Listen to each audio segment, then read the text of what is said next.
إن الحمد لله الأكرم الذي خلق الإنسان وكرم وعلمه من البيان ما لم يعلم فسبحان الذي لا يحصى امتنانه باللسان ولا بالقلم نشهد أن لا إله إلا الله وحده لا شريك له الذي أرسله بالحق بشيرا ونذيرا وداعيا إلى الله بإذنه وسراجا وقمرا منيرا فقد قال الله تبارك وتعالى في كلامه المجيد وفرقانه الحميد সবাই বলুন আউযু বিল্লাহি মিনাশ শাইতানির রাজীম বিসমিল্লাহির রাহমানির রাহিম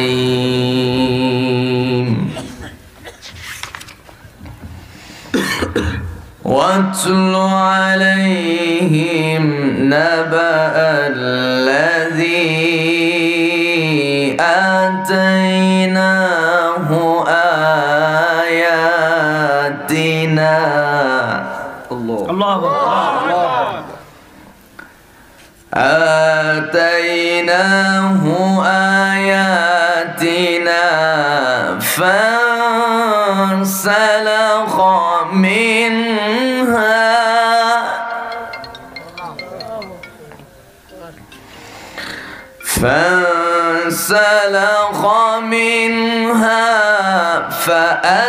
فأتبعه الشيطان فكان من الغاوين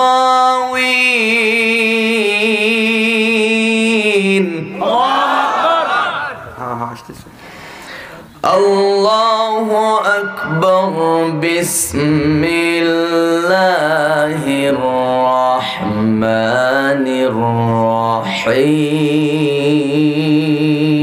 الرحيم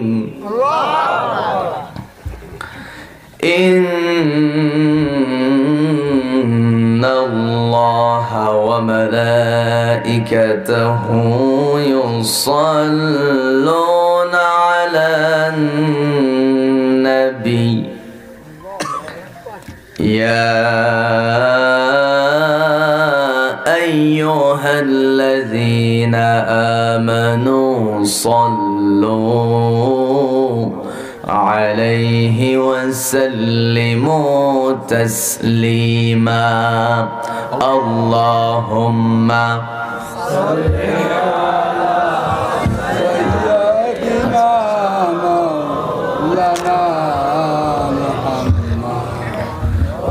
وعلى آل سيدنا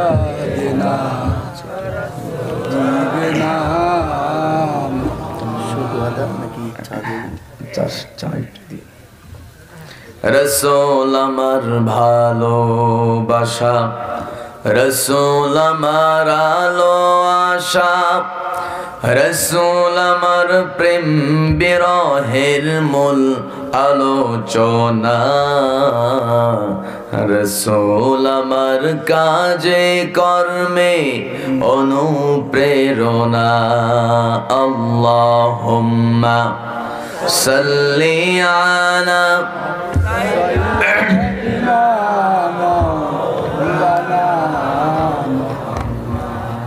وعلى آل سيدنا رسولنا محمد নবীর প্রতি মুহাব্বত ভালোবাসা আপনাদের কলিজার ভিতরে কম না বেশি?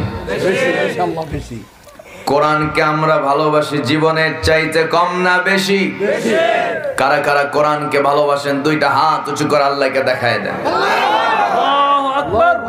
মাঝখান থেকে একজন কে পারবেন তাকবীর দিতে? তাকবীর দে রে। লিল্লাহি তাকবীর, আল্লাহু আকবার, লিল্লাহি তাকবীর, আল্লাহু আকবার। কুরআনের আলো ঘরে ঘরে জ্বালো, সংসদে জ্বালো, আল কুরআনের আলো, আল কুরআনের আলো সংসদে জ্বালো। কুরআন আছে যেখানে আমরা আছি সেখানে, আলেম ওলামা যেখানে আমরা আছি সেখানে। লিল্লাহি তাকবীর, আল্লাহু আকবার, লিল্লাহি তাকবীর, আল্লাহু আকবার। হাত নামান। মাশাআল্লাহ। প্রাকৃতিক সৌন্দর্যের অপরূপ নীলাভূমি পাবনা জেলার অন্তর্গত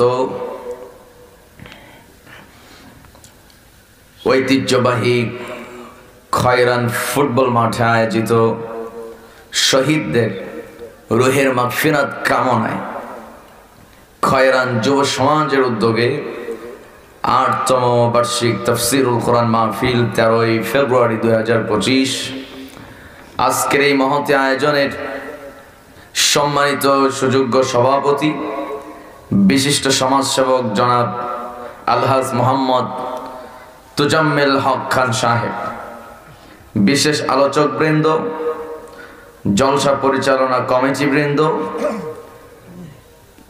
এবং আজকের মাহফিলে আমার পূর্বে আলোচনা করেছেন বিশিষ্ট ইসলামী চিন্তাবিদ জনাব হযরত মাওলানা আলমগীর হোসাইন পাবনা।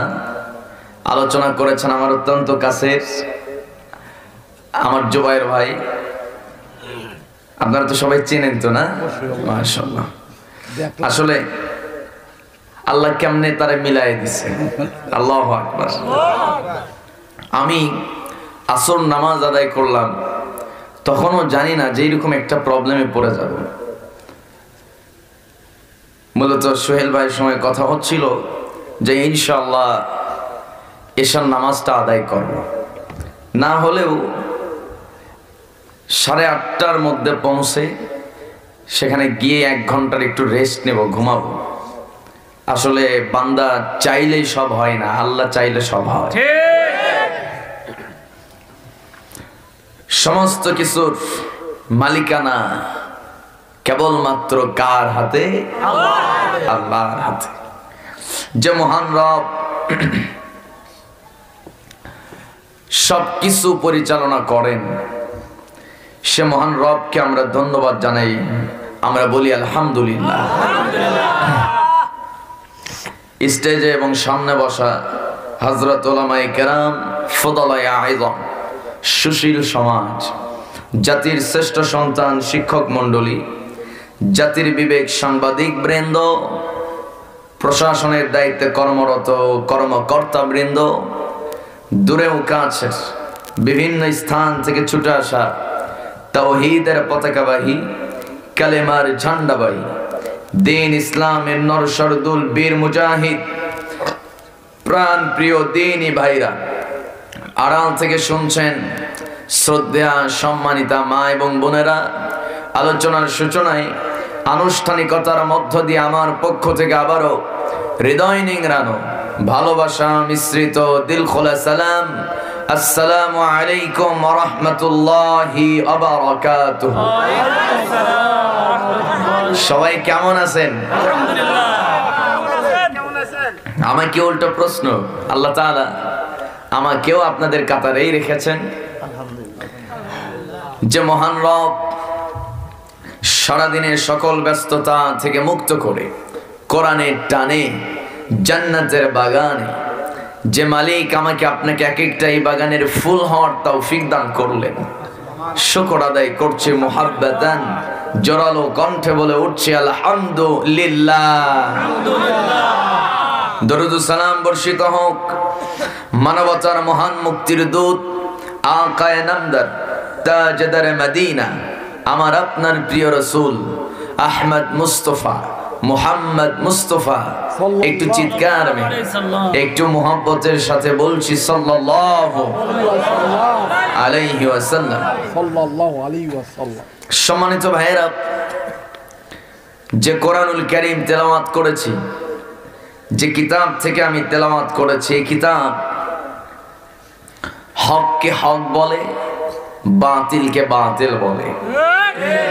সুতরাং তাফসীর মাহফিলেই সব জায়গায় সমস্যা, কিন্তু দরবারি মাহফিলে কোনো সমস্যা নাই।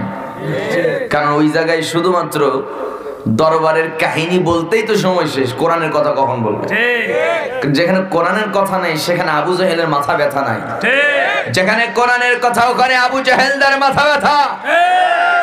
সুতরাং এই কোরআনের সাথে সবাই থাকতে পারে না। এই কোরআনের সাথে থাকতে হলে কেবলমাত্র কবুলিয়াত দরকার কার? আসতে বলবেন না কার? আল্লাহ তাআলা। চাইলে আপনি কোরআনের সঙ্গে থাকতে পারবেন না, চাইলে আপনি হেদায়েত প্রাপ্ত হতে পারবেন না। কোন পীর সাহেব আপনাকে হেদায়েত দিয়ে আল্লাহর জান্নাতে ঢোকাতে পারবে না। যদি হেদায়েত দেওয়া সহজ হতো,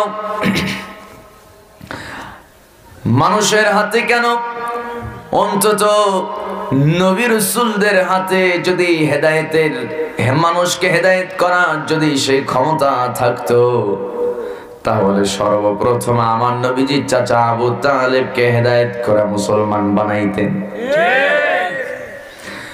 নবী রাসূলদের হাতে যদি ক্ষমতা থাকতো, আল্লাহর একজন পয়গম্বর নূহ আলাইহিস সালাতু ওয়াস সালাম, তার আদরের কলিজার টুকরা, তার একটা পুত্র নাম হলো কেনান, ওই কেনানকে কালেমা পড়ায়া তিনি মুসলমান বানাইতে পারতেন। নবীর ছেলেও কাফের হতে পারে, সন্দেহ নাই। নবীর ছেলেও কাফের হতে পারে। আমার ভাইয়েরা, জান্নাতে যাওয়া এত সস্তা নয়। ইমানদার দাবি করা যায়, জোর করে সাবাবাজি করে অনেক কিছু দাবি আদায় করা যায় দুনিয়াতে, কিন্তু আল্লাহর কাছ থেকে মুসলমান আপনি এই স্বীকৃতি পাওয়া অনেক কঠিন ব্যাপার। কারণ হচ্ছে ইমানদার হতে হলে কোরআনে দেওয়া বৈশিষ্ট্যগুলো আপনার ভিতরে থাকতে হবে। ওই বৈশিষ্ট্য না থেকে যদি আবু জাহেলের বৈশিষ্ট্য আপনার ভিতরে থাকে, তাহলে কোরআন থেকে কথা বলতে গেলে আপনার গায়ে আগুন জ্বলবে। সম্মানিত ভাইয়েরা, আমার বন্ধুগণ, এজন্য নবীজি সাল্লাল্লাহু আলাইহি সাল্লাম তিনি বারবার সাহাবীদেরকে বলতেন, কোরআনের কথা বলতে গিয়ে কারোর সঙ্গে আপোষ করা যাবে না। নবীজি বলতে পারতেন যে তোমরা মানুষের কাছে কোরআনের কথা বলো, দাওয়াত দাও, সুন্দর সুন্দর কথা বলো, এইও নসিহত করতে পারতেন। কিন্তু নবীজি লাস্ট নসিহত করেছেন, কোরআনের কথা বলতে গিয়ে আপোষ করা যাবে না।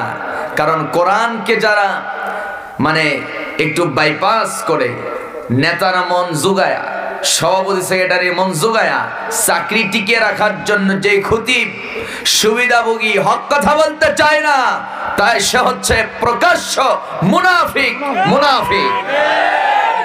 এরকম মুনাফিক আমাদের সমাজে আছে না নাই? আসতে কবেন না, আছে না? সম্মানিত ভাই, জালেমরা পালায়, মসজিদ, জাতীয় মসজিদের খতিবরাও পালায়। কেন? এর মূল কারণ হচ্ছে মূল জায়গাগুলোতে কিছু খতিব আলেম নামক কিছু জালেম লেবাসধারী কিছু বেঈমানদেরকে বসানো হয়েছিল। আল্লাহ তাআলা আমাদের এই দেশকে হেফাজত করুক, বলি আমিন।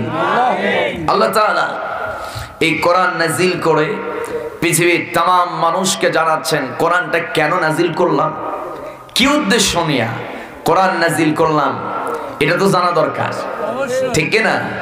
আল্লাহ বলেন, আলিফ লাম রা কিতাবুন আনজালনাহু ইলাইকা লিতুখরিজান নাসা মিনাজ যুলুমাতি ইলান নূর। জোরে বলুন আল্লাহু আকবার।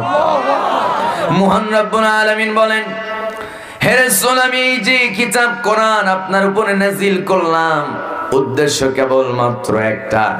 সেই উদ্দেশ্য হলো যেন আপনি কোরআন নামক কিতাব দিয়া অন্ধকারাচ্ছন্ন পথে, জাহিল পথে, জাহিলিয়াতের পথে চলতে থাকা মানুষদেরকে যেন আপনি আলোর রাস্তা দেখায় দিতে পারেন। এই জন্যই মূলত এই কিতাব আমি আপনার উপরে নাজিল করে দিয়েছি। সুবহানাল্লাহ। সম্মানিত ভাইয়েরা, এখন এই কিতাব যারা পড়বে তারা আলোর সন্ধান পাবে। আলোর সন্ধান কারা পাবে? যারা জান্নাতি। সুবহানাল্লাহ পড়ে। আমার বন্ধুগণ, এই কিতাব এমন একটা কিতাব হক এবং বাতিলকে স্পষ্ট করে দেয়। আল্লাহ রাব্বুল আলামিন বলছেন, তাবারাকাল্লাযী নাযালাল ফুরকানা আলা আবদিহি লিয়াকুনা লিল আলামিনা নাযীরা। ও দুনিয়ার মানুষ শোনো, কোরআনের আরেকটা নাম হলো ফুরকান। যে কিতাব আমি নাজিল করেছি, আসমান থেকে নাজিল হওয়া এই কিতাবের আরেকটা নাম হলো ফুরকান। ফুরকান মানে পার্থক্য করে দেয় কোনটা হক কোনটা বাতিল, কোনটা নমরুদ কোনটা মুসা। কোরআন স্পষ্ট করে দেয় কোনটা ফেরাউন কোনটা মুসা, কোরআন স্পষ্ট করে দেয়। আবার কোনটা নমরুদ কোনটা ইব্রাহিম, কোরআন স্পষ্ট করে দেয়। কোনটা আবু জেহেল কোনটা মুহাম্মদ, কোরআন স্পষ্ট করে দেয়। কোনটা দেলোয়ার হোসাইন সাইদি আর কোনটা নব্য ফেরাউন, কোরআন পার্থক্য করে দেয়। আসতে বলবেন না, ঠিক কিনা? সম্মানিত ভাইরা, এর জন্য এই জালেমরা তারা কোরআনটাকে সহ্য করতে পারে না, কারণ কোরআন যেখানে জালেমদের মুখোশ সেখানে প্রকাশ পেয়ে যায়। সম্মানিত ভাইরা, আল্লাহ তাআলা আমাদের সবাইকে হেফাজত করুক, বলি আমিন। আমার ভাইয়েরা, এখানে আমরা যারা আছি প্রশ্ন করতে চাই, জবাব দেন তো। আজ থেকে 54 বছর আগে আমার দেশে মুসলমানের সংখ্যা কত ছিল? 7 কোটির 10% বাদ দিলে তা প্রায় 6 কোটির, 7.5 কোটি না, প্রায় মানে 1971 সাল দেশ স্বাধীনের সময় 7.5 কোটি, প্রায় কয় কোটি? 7.5 কোটি হিন্দু মুসলমান, হিন্দু মুসলমান মিলে। কিন্তু শুধুমাত্র মুসলমান ছিল 6 কোটির মতো ছিল, প্রায় 6 কোটি, প্রায় 7.5 কোটি। আলহামদুলিল্লাহ পড়ে। আমার ভাইয়েরা, মাত্র প্রায় 1 কোটির মতো হিন্দু ছিল অন্য ধর্মের মিলে। তাহলে এতগুলো মুসলমান দেশ স্বাধীনের সময় আমার দেশে ছিল, এখন কি ওই 7 কোটির মধ্যে আছে না একটু বাড়ছে? কত বাড়ছে এখন? ডবলের বেশি, এখন প্রায় 18 কোটি। আল্লাহু আকবার বলে। আর বাকি 2.5 কোটি দেখা গেছে অন্য ধর্মের মিলায়া। এখন আমি আপনাদেরকে প্রশ্ন করতে চাই, বলেন 18 কোটি মুসলমানের দেশ, মুসলমানরা স্বাধীন না পরাধীন? সবাই তো বললেন স্বাধীন না পরাধীন? পরাধীন। পরাধীন। মুসলমানরা তাফসীর মাহফিল করতে গেলে লাগতো অনুমতি। কার কাছে? বেনামাজির কাছে। কার কাছে? জাতীয় সুদখোর, জাতীয় চোরের কাছে অনুমতি নেওয়া লাগতো। আসতে বলবেন না, ঠিক কিনা? আমার ভাইয়েরা, সম্মানিত বন্ধুগণ, 18 কোটি মুসলমান আমরা সিংহের গর্জন ভুলে গেছি। আমরা বিড়ালের মতো বেঁচে থাকা শুরু করেছি, যার জন্য এদেশের সিংহ পুরুষ শহীদ আল্লামা দেলোয়ার হোসাইন সাইদিকে তারা নির্মম ভাবে হত্যা করেছে। আমরা প্রতিবাদ করতে পারি নাই। যা প্রতিবাদ করেছে এটা প্রতিবাদ নয়।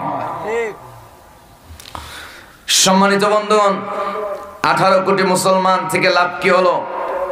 18 কোটি মুসলমানের কলিজার প্রিয় কিতাব, যেই কিতাবটা আমরা 5 ওয়াক্ত নামাজে শুনি, ঠিক কিনা গণ? যে কিতাবের প্রেমে মাতোয়ারা হয়ে প্রতি বছর একটা করে তাফসীর মাহফিল আয়োজন করি, যুবকরা পাগলের মতো পরিশ্রম করে। এই কিতাবকে আমরা এত ভালোবাসি, এই কিতাবের বিরুদ্ধে আইন পাশ হলে যুবকরা ঘরে বসে থাকে না। সেই কিতাবের একটা আইন আমার দেশে সংসদে আছে? সবাই তো বললেন আছে, নাই। তাহলে এতগুলো মুসলমান থেকে লাভ কি হলো? আসলে আমরা নামে 18 কোটি মুসলমান, কিন্তু আজকে জেনে যাব বাংলাদেশে মূলত আসল মুসলমান কতজন আছে কোরআন আমাদেরকে বলে দিবে। আল্লাহু আকবার বলতে পারলেন? তাহলে আসল মুসলমান মানে সত্যিকারের মুসলমান কতজন বাংলাদেশে আছে, এই অ্যানসার কোরআনে আছে না নাই? আছে। এই অ্যানসারটুকু আমরা নিয়ে বাড়িতে যাব। কষ্ট হবে নাকি আপনাদের? আমি ডাইরেক্ট গাড়ি থেকে নেমে আপনাদের মাঝে চলে আসছে আল্লাহর উপরে ভরসা করে। আপনারা অনেকে হয়তো না খেয়ে থাকতে পারেন, আমার পেটও খালি।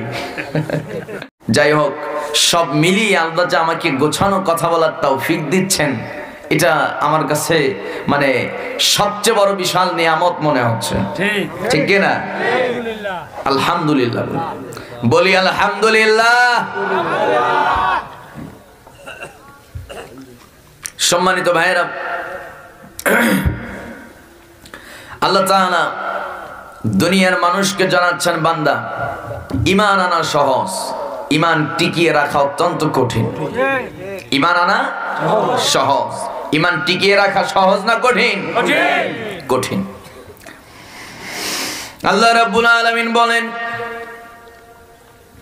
বান্দা ঈমান এনেছো, খুব সহজ ব্যাপার, কিন্তু ঈমানের পথে বিচল থাকে অনেক কঠিন ব্যাপার। এই জন্য আল্লাহ রাব্বুল আলামিন সুন্দর করে বলছেন, ইন্নাল্লাযীনা ক্বালু রাব্বুনাল্লাহু সুম্মা ইসতাকামু তাতানাজ্জালু আলাইহিমুল মালাঈকা ألا تخافوا ولا تحزنوا وأبشروا بالجنة التي كنتم توعدون جرى بولون الله أكبر الله رب العالمين কোরআনুল কারীমের 41 নম্বর সূরা 24 নম্বর পারা আল্লাহ তাআলা সূরা হামিম আস-সাজদার ভিতরে বলছেন, আল্লাহ তাআলা বলছেন, বান্দা তুমি কি জানো, শুধুমাত্র কোন বান্দা যদি 3টা ঘোষণা দিতে পারে, আর এই 3টা ঘোষণার উপরে যদি সে অটল থাকতে পারে, আমি আল্লাহ জানায় দিচ্ছি তার জন্য কোনো টেনশন নাই, কোনো ভয় নাই। ওয়া আবশিরু বিল জান্নাহ, আমি আল্লাহ তাকে জান্নাত দান করে দিব। ঘোষণা দিতে হবে 3টা, এবং ওই 3 ঘোষণার উপরে মৃত্যুর আগ পর্যন্ত অটল থাকতে হবে।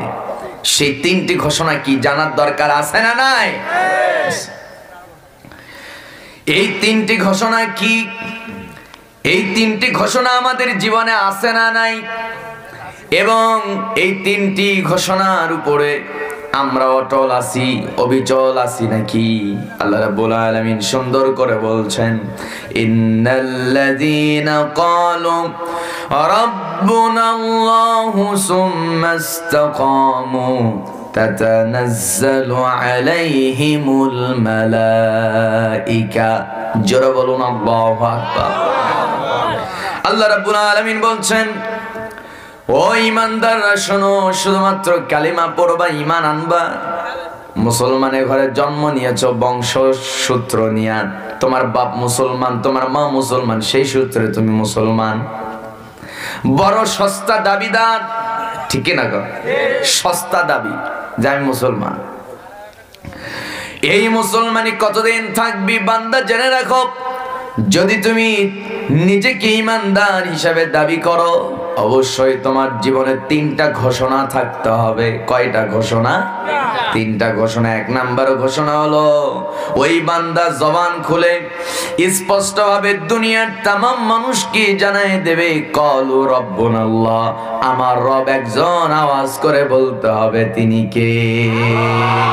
সবাই যদি হাত উঠায়া আওয়াজ করে যদি আল্লাহর নাম নেন, আল্লাহ খুশি হবে না বেজার হবে? তাহলে হাতটা উঁচু করে দেখায় দিয়ে বলেন, আমাদের রব কে? আসতে বলবেন না, রব কে? ঘোষণা কয় নাম্বার? সবাই তো কয় নাম্বার? 1 নাম্বার। 2 নাম্বার ঘোষণা হলো মহান রব্বুল আলামিন বলেন আনি আবুদুল্লাহ ওয়াজতানিবুত তাগুত। আনি আবুদুল্লাহ, মানুষ কেবলমাত্র এই জাগতিক দুনিয়াতে চলার পথে মানুষের আইন মানবে নাকি আল্লাহর আইন মানবে? সবাই তো বললেন না, একটু জবান খুলে বলুন, মানুষ আইন মানবে মানুষের নাকি আল্লাহ তাআলা? আল্লাহ রাব্বুল আলামিন 2 নাম্বার ঘোষণার কথা জানিয়েছেন সূরা নূহ। কি সূরা? নূহ। একজন নবীর নাম আছে না নাই? কোরআনুল কারীমের 71 নাম্বার সূরা। আল্লাহ রাব্বুল আলামিন সূরা নূহের ভিতরে জানায় দিয়েছেন, قال يا قوم إني لكم نذير مبين أن اعبدوا الله واتقوه وأطيعون। জোরে বলুন আল্লাহু আকবার। নূহ আলাইহিস সালাম তার জাতিকে বললেন, শোনো, আনি আবুদুল্লাহ, আইন মানতে হবে কার? আল্লাহ। সবাইকে বলতে হবে আইন মানতে হবে কার? আল্লাহ। শুধু নূহ আলাইহিস সালাম বলেন নাই, প্রত্যেক নবী তাদের উম্মতের কাছে গিয়ে বলেছেন 2টা কথা।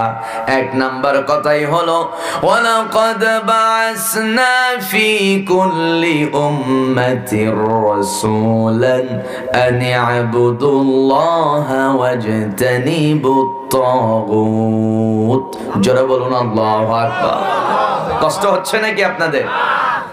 আমার ভাইয়েরা, প্রত্যেক নবী তাদের উম্মতের কাছে 2টি করে দাওয়াত দিয়েছেন।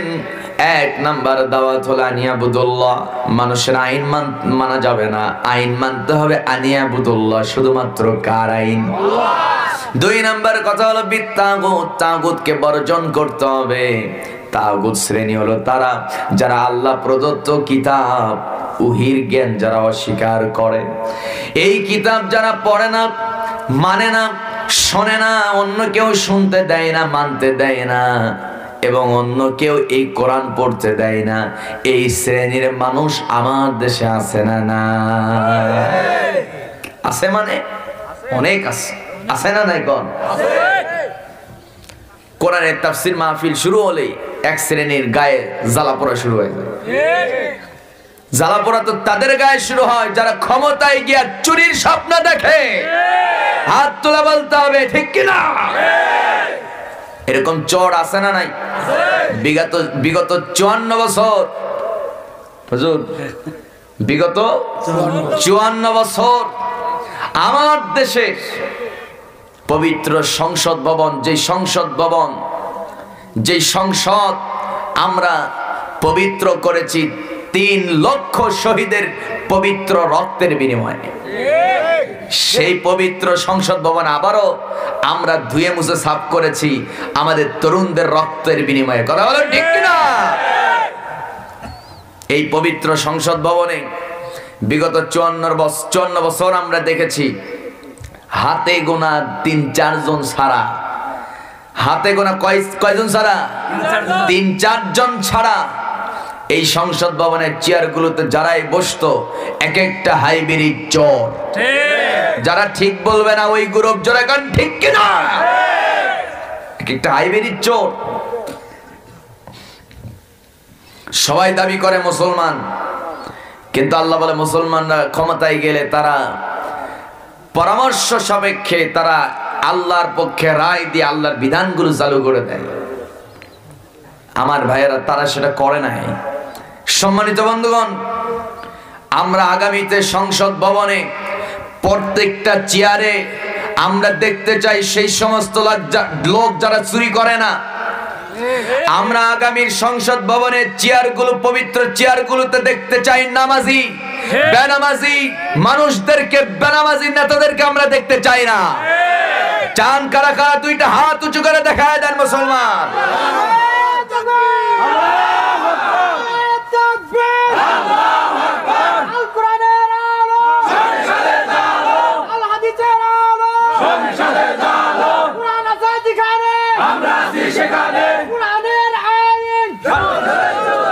কোরআনের শাসন চলবে। সম্মানিত ভাইয়েরা, কিছু কিছু হাইব্রিড নেতা ইদানিং সমালোচনা করতেছে। রাজি আছেন কারা কারা? হাত উঠান। সবাই হাত উঠায়। আরে মিয়া, আপনি তো 5 মিনিট বক্তব্য দিয়া 200 মানুষকে কন্ট্রোলে রাখতে পারেন না, চেয়ার নিয়ে মারামারি কথা বলেন ঠিক কিনা? আর আপনি এসেছেন জগৎ বিখ্যাত মুফাসসিরের বিরুদ্ধে মানে সমালোচনা করতে। ভাবা দরকার, নিজের ব্যাকগ্রাউন্ড আগে চিন্তা করা দরকার। সম্মানিত ভাইয়েরা, অনেকেই অনেক কথা বলে যে হাত তোলেন, মানে মাহফিলগুলোকে নিয়ে অনেকে ক্রিটিসাইজ করছে। তাদেরকে আমি বলতে চাই, আপনাকেও মরতে হবে, আমিও মরব। আমি কমপক্ষে 40-এর অধিক মানুষকে গোসল করিয়েছি। কতজন? কমপক্ষে 40। এখানে মানুষকে গোসল করান কারা কারা আছেন? হাত উঠান তো। একজন, আর 2 জন, 3 জন, 4 জন, 4, আর কে? আপনিও 5 জন, হাত নামা। যারা গোসল করান তারা জানেন 100টা লাশের ভিতরে খুব কম পাওয়া যায় যার গোসলের সময় পেশাব পায়খানা পাওয়া যায় না।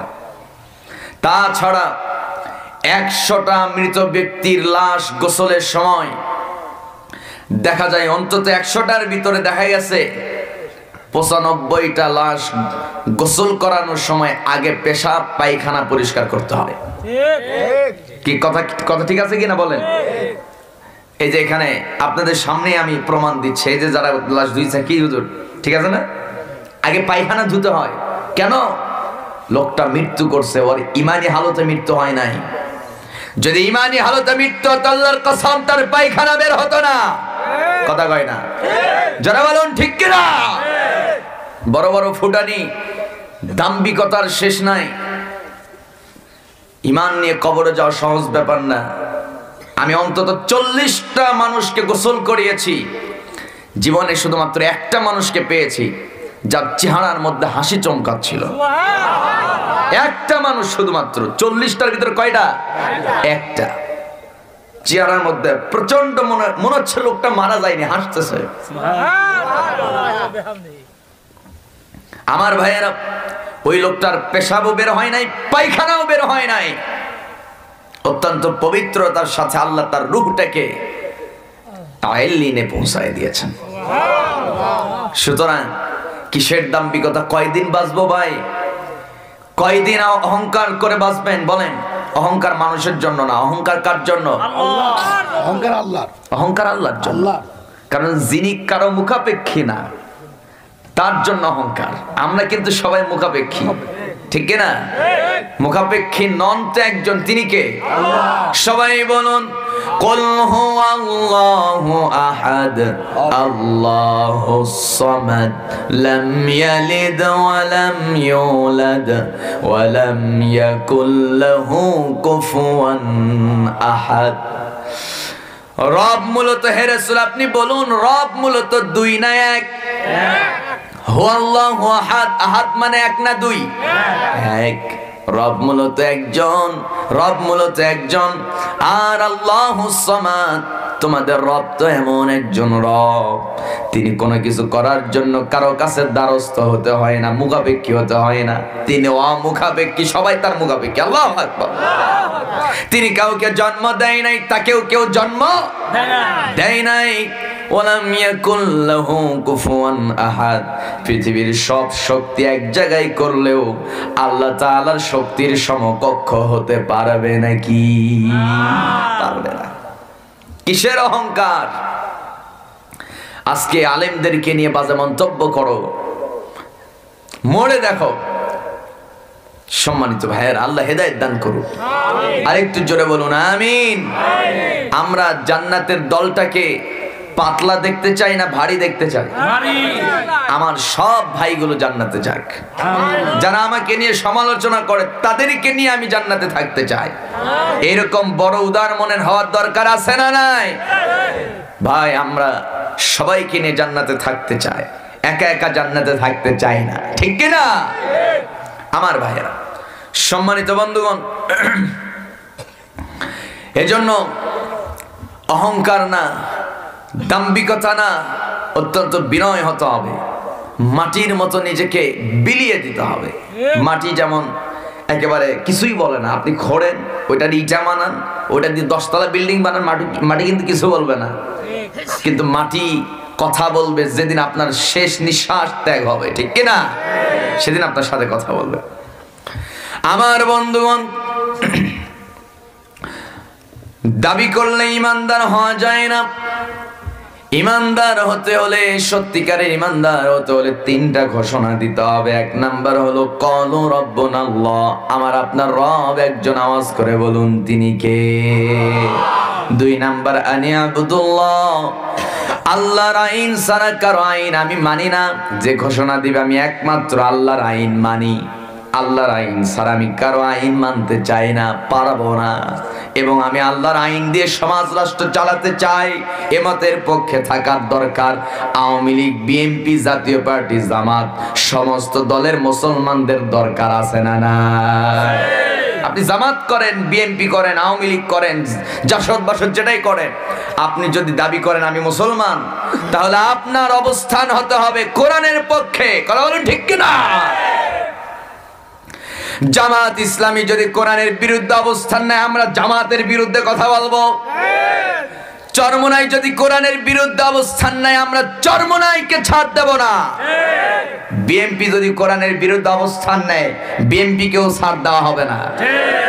আওয়ামী লীগ কোরআনের বিরুদ্ধে অবস্থান নিয়েছে, সুতরাং ওই যে 16 বছর আগে শহীদ আল্লামা সাইদি রাহিমাহুল্লাহ ভবিষ্যৎবাণী করেছিলেন 16 কোটি মুসলমান লাড়া দিবে, মামুর বাড়ির দিল্লি গিয়ে পড়বা।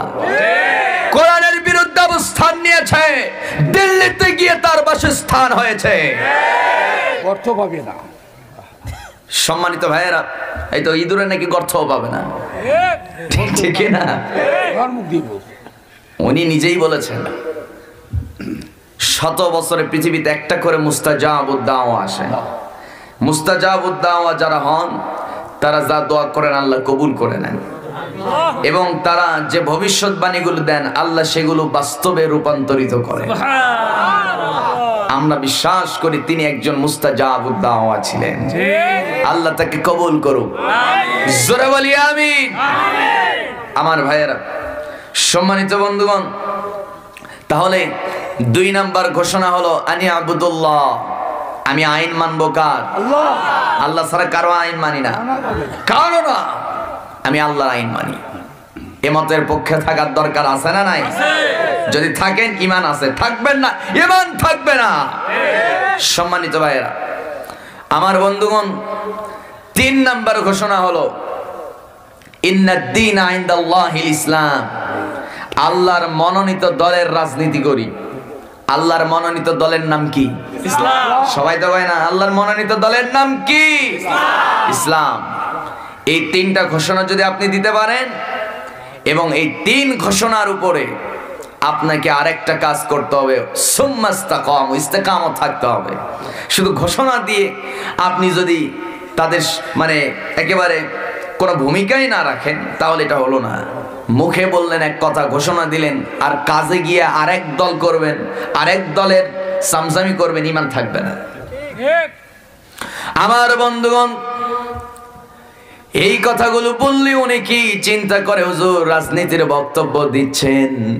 ও ভাই, সরল মনে আপনাকে প্রশ্ন করতে চায়, আপনি যে মনে মনে ভাবতেছেন হুজুরের কথাগুলো হয়তো রাজনীতি বক্তব্য হয়ে যাচ্ছে, তাহলে আমি আপনাকে অনুরোধ করব, যে কোনো প্রকাশনার যে কোনো প্রকাশনালয়ে আমার বন্ধুগণ আপনি যাবেন, আমার ভাইয়েরা, যে কোনো প্রকাশনা থেকে প্রকাশিত এই তাফসীর, কোরআনের তাফসীর একটা কিনবেন।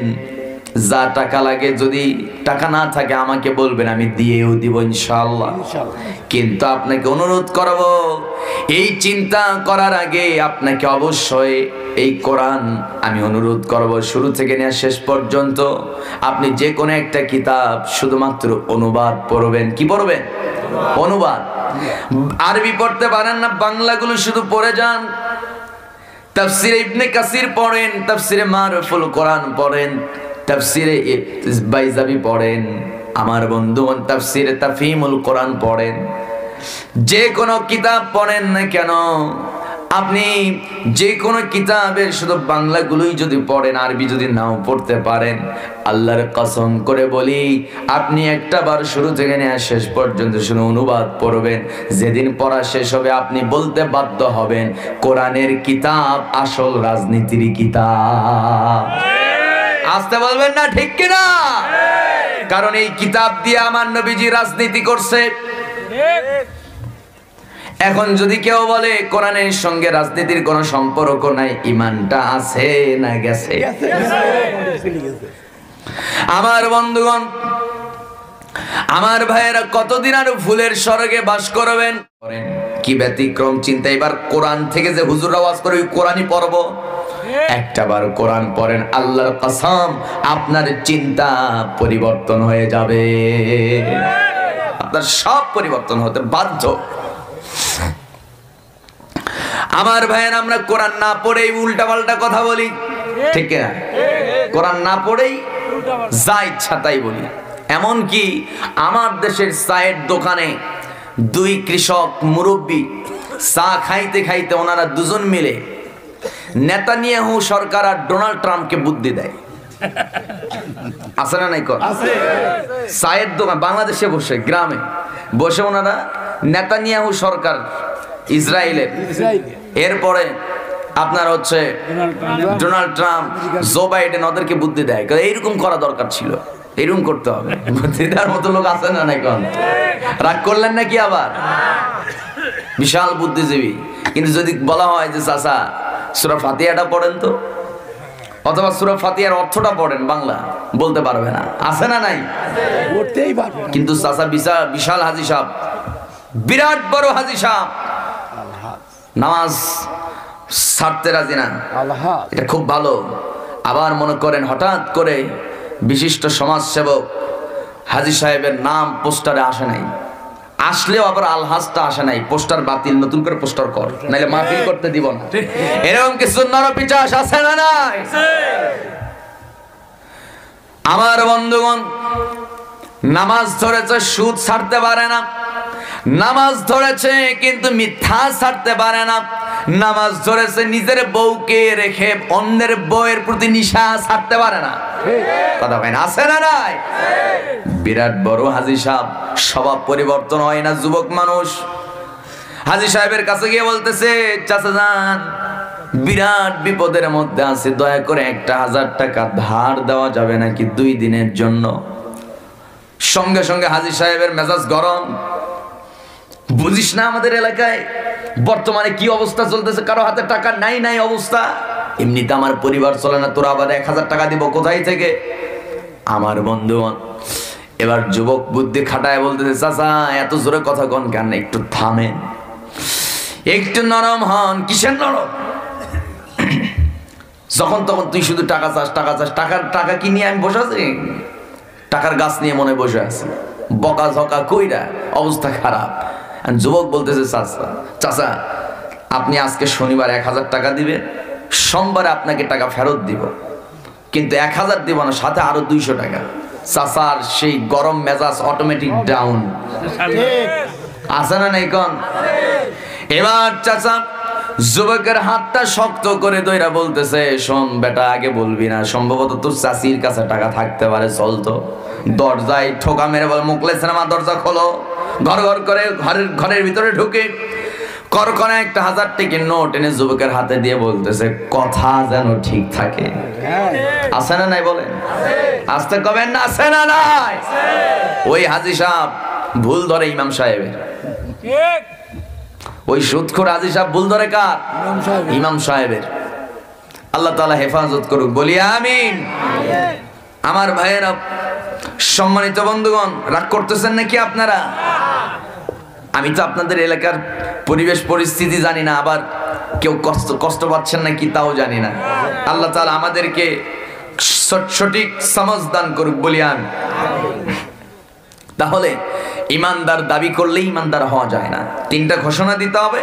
এই 3 ঘোষণার উপর আমাদেরকে সুম্মাস্তাকামু, ইস্তেকামত থাকার দরকার। আছে না নাই? কয়টা বাজে এখন? কয়টা পর্যন্ত চালাবো বলেন? 2-3টা পর্যন্ত না, এত রাত না, আমরা একটার মধ্যে আর হয়তো 10 মিনিট কথা বলবো। না, একটা বলতে হ্যাঁ? একটা পর্যন্ত আপনারা থাকবেন তো? আর 15 থেকে 20 মিনিট থাকা যাবে তো? আল্লাহ আমাদেরকে তৌফিক দাও, জোরে বলি আমিন। সম্মানিত ভাইয়েরা, আল্লাহ রাব্বুল আলামিন বলছেন, দুনিয়ার তামাম মানুষকে উদ্দেশ্য করে আল্লাহ রাব্বুল আলামিন স্পষ্ট জানায় দিচ্ছেন, বান্দা 3টা ঘোষণা দিলেই হবে না, এই 3 ঘোষণার উপরে কি করতে হবে শোনো। সুম্মাস্তাকামু তাতানাজ্জালু আলাইহিমুল মালাইকা আল্লা তাখাফু ওয়া লা তাহজানু ওয়া আবশিরু বিল জান্নাহ। জোরে বলুন আল্লাহু আকবার। মহান রব্বুল আলামিন বলছেন, বান্দারে এই 3টা ঘোষণা দিয়ে, এই 3 কথার উপরে যারা অটল থাকতে পারবে, অবিচল থাকতে পারবে, আমি আল্লাহ জানাই দিলাম, আল্লাহ তাখাফু, তাদের কোনো ভয় নাই, ওয়ালা তাহজানু, কোনো টেনশন নাই।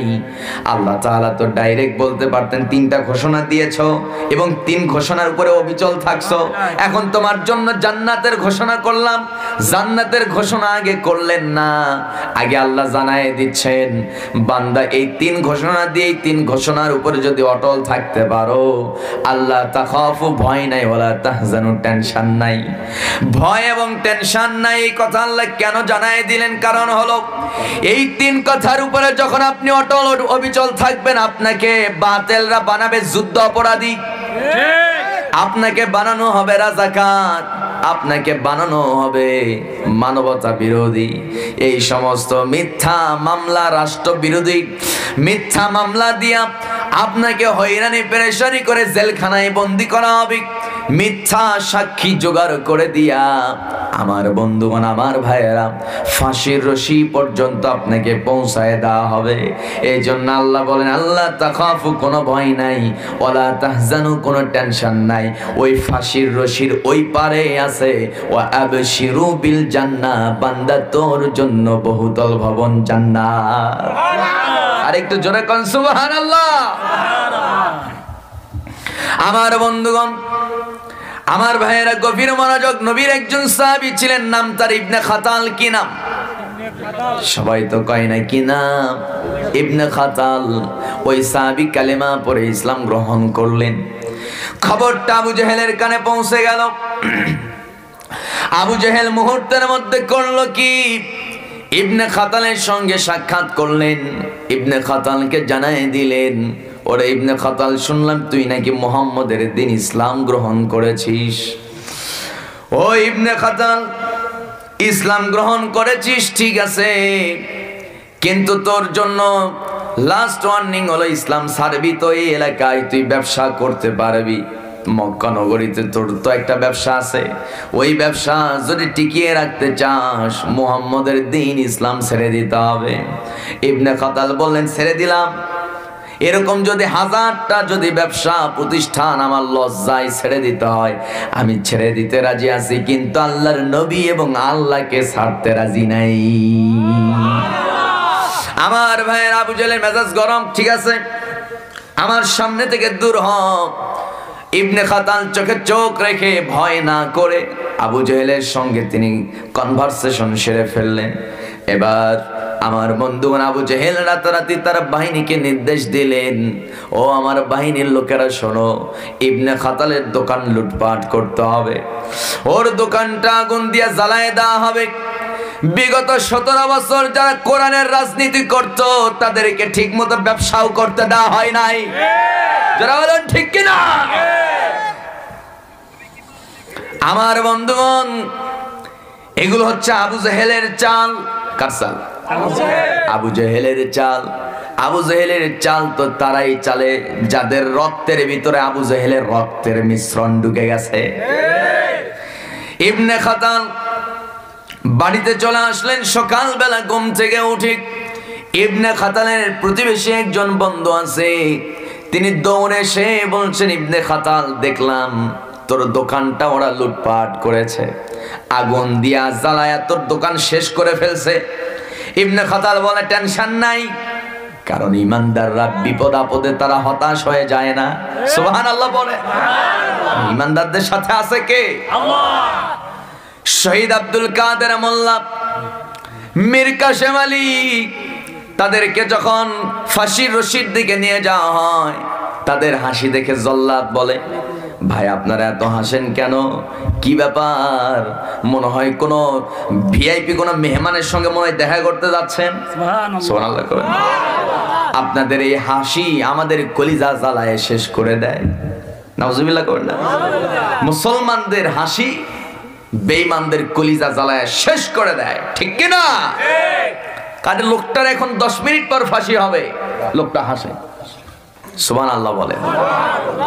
ইমানদাররা কোনো কিছু হারানোর ভয় করে না, কারণ ইমানদারদের সাথে আছে আল্লাহ। আর ইমানদারদের জন্য বরাদ্দ আছে আল্লাহর জান্নাত, যে জান্নাতে ঢুকলে ওর কোনো টেনশন থাকতে পারে না। ইবনে খাতাল মুস্কি হেসে বলছেন, সমস্যা কি? আমি তো এটার জন্য প্রস্তুত আগে থেকে। আল্লাহু আকবার। আমি একটা বিয়ে খেতে গিয়েছিলাম, 2018 সালের ঘটনা বলছি। অপরাধ হলো, আমার বন্ধু একজন যুবক তরুণ, তার বিয়ের অনুষ্ঠানে গেলাম। 2018 সাল বিয়ের অনুষ্ঠানে গিয়েছি। অনুষ্ঠান চলতেছে, আলহামদুলিল্লাহ কবুল বলাও শেষ, সব কিছু শেষ, দোয়াও শেষ। পুলিশ বাড়ি ঘেরাও করে ফেলছে। আমার বন্ধু, আমি নিজেই চিন্তা করলাম ব্যাপার কি, বুঝতে তো বাকি নাই। যার বিয়ে হচ্ছে, যার মূলত আজকের এই বিয়ের অনুষ্ঠান, আমার বন্ধু ওই লোকটার অপরাধ হলো, ওই যুবকের অপরাধ হলো, ওই যুবক কোরআনের আন্দোলন করে। কিসের আন্দোলন? কোরআনের আন্দোলন করে। এই কোরআনের আন্দোলন করে, এটাই তার অপরাধ। নিজের চোখের সামনে যুবককে ধরে নিয়ে যাওয়া হলো, তার জন্য সাজানো ছিল ফুলসজ্জা। আল্লাহু আকবার বলে। যুবক মুস্কি হেসে হেসে বলছে, ও প্রিয়তমা, মেয়েটার নাম সম্ভবত ফাতেমা, ফাতেমা জান্নাত ছিল। আওয়াজ করে করে বলছে, ফাতেমা টেনশন করো না, যদি ওরা আমাকে শেষও করে দেয়, আল্লাহর জান্নাতে তোমার সঙ্গে আমার ফুলসজ্জা হবে। এই একটা কথা উপস্থিত বিয়ের অনুষ্ঠানে শত শত মানুষের চোখ দিয়ে পানি ঝরেছে। শত শত মানুষ সেদিন কেঁদেছে একটা কথা। কেমন ইমান থাকলে এরকম হাসি মুখে নিজের প্রিয়তমাকে বলা যায়, যদি আমি নাও আসতে পারি, আল্লাহর জান্নাতে এই ফুলসজ্জা পালন হবে। সুবহানাল্লাহ বলবেন না? আরেকটু জোরে আওয়াজ করে বলি সুবহানাল্লাহ। সম্মানিত ভাইয়েরা, আমার বন্ধুগণ, সর্বশেষ আপডেট খবর হলো, ওই যুবকের লাশ তো দূরের কথা, তার কোনো সন্ধান পাওয়া যায় নাই, কোনো সন্ধান পাওয়া যায় নাই। অপরাধ হচ্ছে তিনি দিন কায়েমের আন্দোলন করতেন, এটাই অপরাধ। আমি বলতে চাই, এই অপরাধ আমরা 1000 বার করতে রাজি, কিন্তু আল্লাহর রাস্তা থেকে সরে যেতে রাজি নাই। রাজি আছেন কারা কারা? এই মতের পক্ষে দুইটা হাত আমি দেখতে চাই মুসলমান। আল্লাহু আকবার, তাকবীর, আল্লাহু আকবার। আল কোরআনের আলো সংসদে জ্বালো, আল হাদিসের আলো সংসদে জ্বালো, তাকবীর, আল্লাহু আকবার। সম্মানিত ভাইয়েরা, হাজারো ইতিহাস চাপা আছে, সব আল্লাহ জানেন। ইমানদাররা অবশ্যই পুরস্কার পাবে ইনশাআল্লাহ। ইনশাআল্লাহ বলুন। আমার ভাইয়েরা, সাব ইবনে খাতাল হাসতেছেন, তার প্রতিবেশী সেই যুবক বলছে, তুমি হাসো কেন? তোমার এত বড় বিজনেস, এই মক্কা নগরীর টপ 10 জনের মধ্যে তোমার বিজনেসটা, সেই 10 জনের ভিতরে তোমার বিজনেসটা এরকম বড় একটা বিজনেস, সব শেষ হয়ে গেছে, তোমার মুখে হাসি ফোড়ায় না। মনে হয় এর থেকে বড় কোনো ব্যবসা কোথাও করো নাকি? বলে, এর থেকে বড় ব্যবসা আল্লাহর সঙ্গে আমার হয়ে গেছে। আর একটু জোরে বলি আল্লাহু আকবার। আমার ভাইয়েরা, এই হচ্ছে ইমানদারদের ত্যাগ। এরকম ত্যাগ যারা স্বীকার করতে পারবে, তাদের জন্য জান্নাত আছে না নাই? আরো জোরে বলুন, আছে না নাই? নিজের 3 মেয়ের কাছে গেলেন, তিনটা মেয়েকে জিজ্ঞেস করছেন, ও আমার মা তুমি কেমন আছো? মেয়ে আমার, তোমাদের মন ভালো আছে তো? হ্যাঁ আব্বা ভালো আছে। শোনো, তোমাদের জন্য একটা সুখবর, সেটা হলো যে রবের নির্দেশে ওই পূর্ব দিকে সূর্য ওঠে, যেই রবের নির্দেশে ওই সূর্য পশ্চিম দিকে ডুবে যায়, সেই রবের উপরে আমি ঈমান এনেছি। তিনি ছাড়া আর দ্বিতীয় কোনো রব নাই, তিনি ছাড়া আর দ্বিতীয় কোনো মহাশক্তিধর আর কেউ নাই। সেই মহান রবের পরিচয় পেয়ে গেছি, তার উপরে আমি ঈমান এনেছি। তোমরাও যদি তার উপরে ঈমান আনো, তোমরাও সফল হয়ে যাবে। মেয়েগুলোর মনটা নরম হয়ে গেছে, ঈমান আনবে ভাব। ওই সময় পাশের রুম থেকে তার স্ত্রী দৌড়ে এসে বলছে, শোনো স্বামী গো, তুমি মুহাম্মদের দিন যদি গ্রহণ করে ফেলো, বাপদাদার ধর্ম যদি ছেড়ে দাও, আমি তোমাকে স্বামী হিসাবে আর মানতে পারবো না, আমিও তোমাকে ছেড়ে দেব। আমি তোমার এক আল্লাহর ইবাদতকারী হতে পারবো না। আমার বন্ধুগণ, আমার ভাইয়েরা, তিনি তারপরেও বিচলিত হলেন না, ঘাবড়ে গেলেন না। মুস্কি হেসে শুধু প্রিয়তমা স্ত্রীকে বলছেন, ও আমার স্ত্রী, জেনে রাখো তোমার সঙ্গে আল্লাহর জান্নাতে আমার দেখা হবে, আমি থাকবো জান্নাতে, আর জান্নাতের ওই পাশে জাহান্নামে তুমি থাকবে। সেই সময় জান্নাতীরা জাহান্নামীদেরকে দেখবে, জাহান্নামীরা জান্নাতীদেরকে দেখবে। সেদিন আমি জান্নাত থেকে তোমাকে জাহান্নামে দেখতে পাবো। এই অবস্থায় আমি তোমাকে দেখতে চাই না। দয়া করে ঈমান গ্রহণ করে নাও, ইসলাম গ্রহণ করে নাও। কোনো মতেই সেই মহিলা ইসলাম গ্রহণ করলেন না। পাশ থেকে সাহাবী ইবনে খাতালের বাপ মা বের হলেন। ইবনে খাতালকে বললেন, ইবনে খাতাল, কি যেন শুনতেছি, তুই নাকি মুহাম্মদের দিন ইসলাম গ্রহণ করেছিস। ইবনে খাতাল বলে, আব্বাজান আপনি শুনবেন কেন? এইবার দেখে নেন, আশহাদু আল্লা ইলাহা ইল্লাল্লাহু ওয়াহদাহু লা শারীকা লা ওয়া আশহাদু আন্না মুহাম্মাদান আবদুহু ওয়া রাসূলুহু। জোরে বলুন আল্লাহু আকবার। সঙ্গে সঙ্গে ইবনে খাতালের বাবা, বৃদ্ধ মানুষ হলে কি হবে, মেজাজটা গরম হয়ে গেছে। করলেন কি, ইবনে খাতালের চুলগুলো ধরলেন শক্ত করে, চুলের মুঠি ধরে তাকে ঘাড় ধাক্কা দিয়ে বাড়ি থেকে বের করে দিলেন। সাহাবী ইবনে খাতাল তিন মেয়ের দিকে তাকায়, বাবার দিকে তাকায়, মায়ের দিকে তাকায়, স্ত্রীর দিকে তাকায়। চারপাশে তিনি যেদিকেই তাকান তার পাশে কেউ নাই। আসমানের দিকে যখন তাকান, স্বস্তির নিঃশ্বাস ফেলে। জোরে কোন আল্লাহু আকবার। আমার বন্ধুগণ, আল্লাহকে পেতে হলে প্রয়োজনে পরিবার ছাড়তে হবে, জন্মভূমি ছাড়তে হবে, ব্যবসা ছাড়তে হবে। ঈমানের পরীক্ষা দিয়ে আল্লাহর সন্তুষ্টি অর্জন করতে হবে, ঠিক কি না? আমার বন্ধুগণের জন্য আল্লাহ বলেন, আহাসিবান নাসু আইয়ুতরাকু আইয়াকুলু আমান্না ওয়া হুম লা ইফতানুন। জোরে বলুন আল্লাহু আকবার। মহান রব্বুল আলামিন বলেন, আহাসিবান নাস, ও মানুষরা, তোমরা কি মনে করছো শুধু দাবি করবে? আইয়ুতরাকু, শুধু জোর গলায় দাবি করবা? আইয়াকুলু, জোরালো কণ্ঠে তুমি আওয়াজ করে সাবাবাজি করবা আর বলবা আমান্না, আমি ঈমান এনেছি, আমি ঈমানদার। ওয়া হুম লা ইফতানুন, আমি কি তোমার পরীক্ষা নেব না নাকি? এমনি এমনি ছাড় দেব নাকি?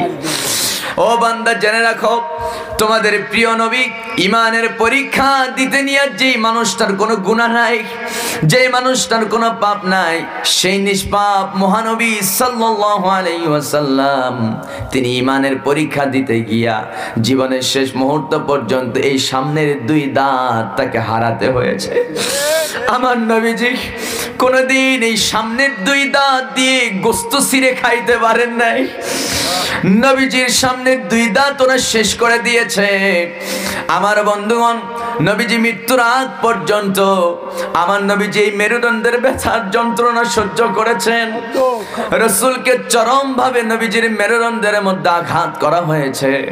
আমার নবীজি মৃত্যুর আগ পর্যন্ত মাঝে মধ্যে তিনি রাতের বেলা ছটফট করতেন। আম্মা জান আয়েশা বলে, ইয়া রাসূলুল্লাহ, আপনি এমন করে সিটকে উঠতেছেন কেন, চটকে ওঠেন কেন? আমার নবী বলে, ও আয়েশা, ওই উহুদের ময়দানে কাফেররা আমাকে মাথার মধ্যে এমন আঘাত করেছে, সেই আঘাত মাঝে মধ্যে আমাকে এমন ভাবে আমাকে খোঁচা মারে, আমি সহ্য করতে পারি না। আম্মা জান আয়েশা বলে, মৃত্যুর আগের দিন পর্যন্ত আমার নবীজি ওই মাথার সেই ইনজুরি, মাথার সেই যন্ত্রণা সহ্য করেছে। আমার নবীকে এত যন্ত্রণা কেন সহ্য করতে হলো ভাই? নবীজি ইমানের পরীক্ষা দিতে নিয়ে এত চরম নির্যাতনের শিকার হয়েছেন। নবীজি, আমার নবী, তার আদরের, তার অত্যন্ত কাছের হযরত হুসাইন রাদিয়াল্লাহু তাআলা আনহু কারবালার প্রান্ত ঝাড়ি মারে, বকা দেয়, নবীজি সহ্য করতে পারতেন না। কারণ হলো নবীজি জেনে গেছি কারবালার সেই মাটির জন্য আল্লাহ তাআলা হুসাইনের রক্তকে কবুল করে নিয়েছেন। আরো জোরে বলি আল্লাহু আকবার, আরো জোরে বলুন আল্লাহু আকবার। আমার বন্ধুগণ, এরকম ইমানের পরীক্ষা দেওয়ার দরকার আছে না নাই? আল্লাহ আমাদের সবাইকে কবুল করুন। জোরে বলি আমিন, আরো জোরে বলি আমিন। শেষ করি। আচ্ছা, সম্মানিত ভাইরা, আমার বন্ধুগণ, আপনাদের জন্য কি আবার এই তাবারকের ব্যবস্থা আছে নাকি? তারপরও সবাই বসে আছেন? ইয়া সালাম। আল্লাহ, হাতগুলো একটু উঁচু করে দেখান তো, একটু আল্লাহকে দেখায়।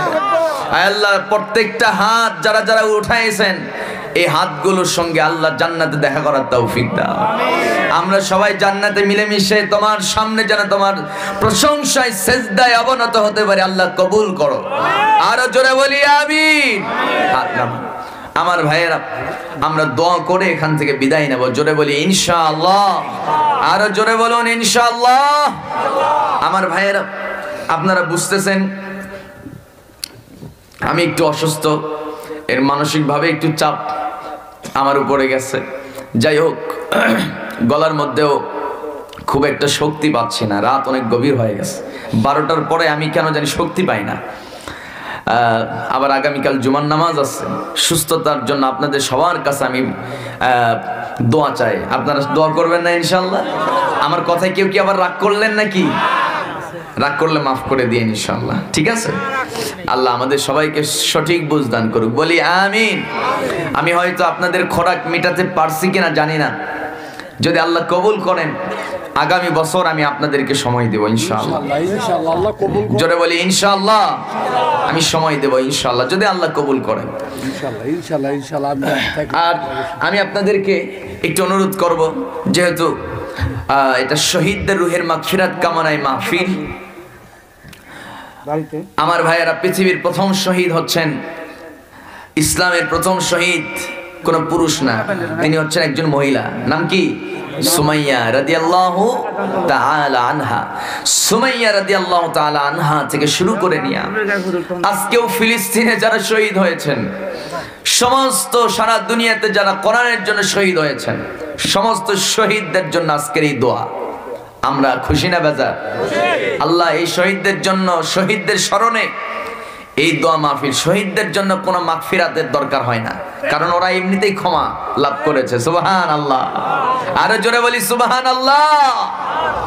তারপরেও এখানে তাদের রুহের মাগফিরাত মানে কি? আল্লাহ যেন তাদেরকে আরো বেশি সম্মান দান করে, এর জন্য এই আয়োজন, ঠিক কি না? তাদের স্মরণে এই মাহফিল, শহীদদের স্মরণে খয়রান যুব সমাজের এই মাহফিল আল্লাহ তুমি কবুল করো।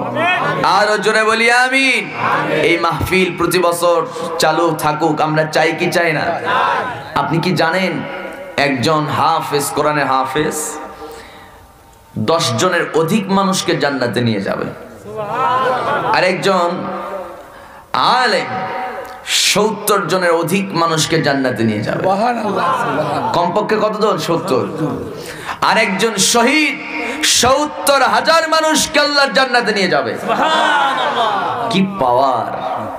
শহীদ যারা হবে হাসরের ময়দানে জান্নাতের সার্টিফিকেট পাওয়ার পর তারা সে রক্ত মাখা শরীর নিয়ে দাঁড়ায় যাবে। তাদের শরীর থেকে যেখানে ক্ষত, মনে করেন গলায় কোপ মারছে অথবা কপালে গুলি লাগছে, সেখান থেকে সেই হাসরের ময়দানে ওই অবস্থায় দাঁড়াবে। গুলি ওই জায়গা থেকে রক্ত টকবকে একেবারে তাজা রক্ত পড়তে থাকবে, ওই অবস্থা আল্লাহর সামনে দাঁড়াবে। সুবহানাল্লাহ। আল্লাহ বলবে ঠিক আছে, তোমাকে তো ওয়াদা করা হয়েছিল 70,000 মানুষকে জান্নাতে নিয়ে যাবে, তাহলে তোমার পছন্দনীয় 70,000 মানুষকে নিয়ে জান্নাতে যাও। উনি এখন বলবে আল্লাহ 70,000 ঠিক আছে, কিন্তু এই শহীদদের জন্য আর্থিক সহযোগিতা করছিল প্রবাসে থাকা কিছু সহযোগী, যাদেরকে দেখি নাই, ওদেরকে আগে আমার সামনে হাজির করো। সুবহানাল্লাহ। আমরা যখন শহীদ শাহাদাত বরণ করি, যখন সংগ্রাম করি, কেউ আমাদেরকে পানি খাওয়াইছিল, কেউ আমাদেরকে একটু শেল্টার দিয়েছিল, ওরা কোথায়? সবাইকে খুঁজে বের করে করে দেখা যাবে 70,000-এরও বেশি হয়ে গেছে। আল্লাহ বলবে এদের জন্য পারমিশন নাই। সুবহানাল্লাহ। ওদের জন্য পারমিশন নাই, তুমি যে কয়জন আমি ওয়াদা করছি ওই কয়জনকে নিয়ে যাও। আল্লাহকে বলবে আল্লাহ তোমার এই কোরআনকে বিজয়ী করার জন্য আমি জীবন দিলাম, শহীদ হলাম তোমাকে সন্তুষ্ট করার জন্য। মালিক আজকে যদি তুমি আবার যদি এরকম কিপটামো শুরু করে দাও তাহলে শহীদ হলাম কেন? শহীদ সেদিন আল্লাহর সঙ্গে তর্ক করবে। সুবহানাল্লাহ। এবং আল্লাহ তাআলা শেষ পর্যন্ত, এটা তো আল্লাহ তাআলা